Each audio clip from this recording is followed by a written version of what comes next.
Hi. Video. Um,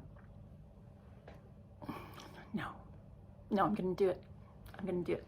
I'm doing it. I'm doing a video for Substack. I've never done a video to camera before for anything. Once for a speech for an award that I didn't win.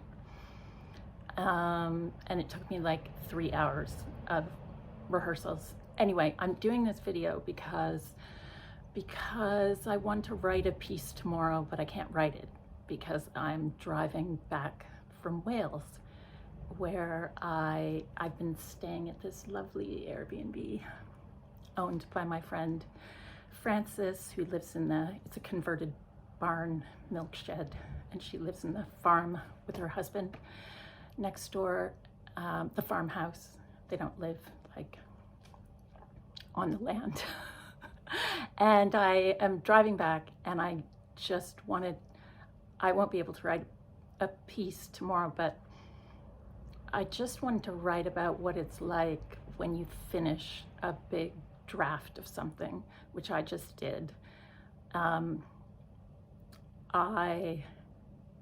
I felt elated, and I posted something yesterday, I think it was, about, I felt really proud of myself for carving out the time and coming out here and writing in complete isolation. The logistics were crazy. I have kids, and even then it wasn't total isolation because they can find you. I don't mean my kids, I mean, the school and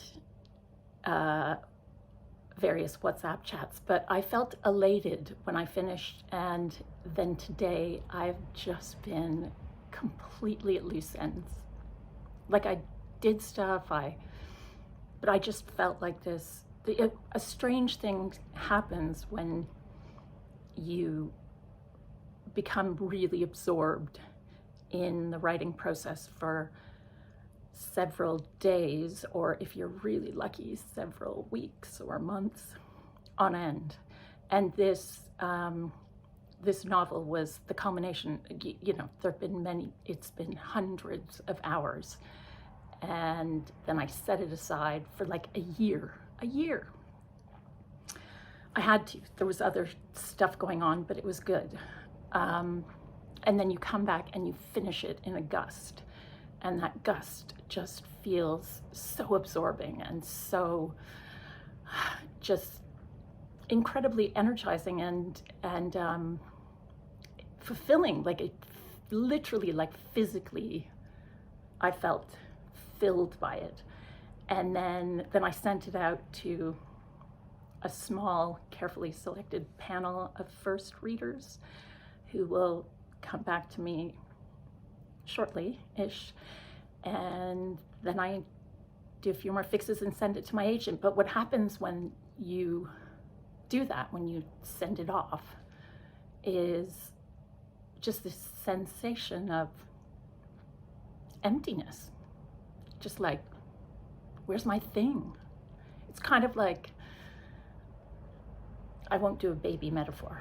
I hate baby book metaphors, but it is a bit like the first time I went out in the world after weaning my eldest son. I just kept looking around like, where's the baby? Where's the baby? But this is all to say it's been good, and I'm gonna try doing video, even though I'm kind of opposed to people who do video on Instagram, but it makes no sense. Everyone watches videos, right? So, and writing, always writing. I tend to like the mediation of the words on the page between me and you, whoever's watching, reading this. I know who a lot of you are. That's the thing about Substack. I actually feel like I know the people who read my newsletter. And it's a good feeling. It's a feeling of trust, and so that's all. That's all I have to say. And I won't be doing a transcript because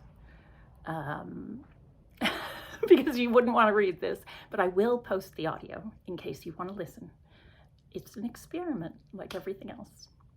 I'm going in to have supper with Francis and the guy who owns or used to own the crazy old falling down estate manor home that I wrote my novel about. But you will hear more about that later. That's all. Have a good night. Bye.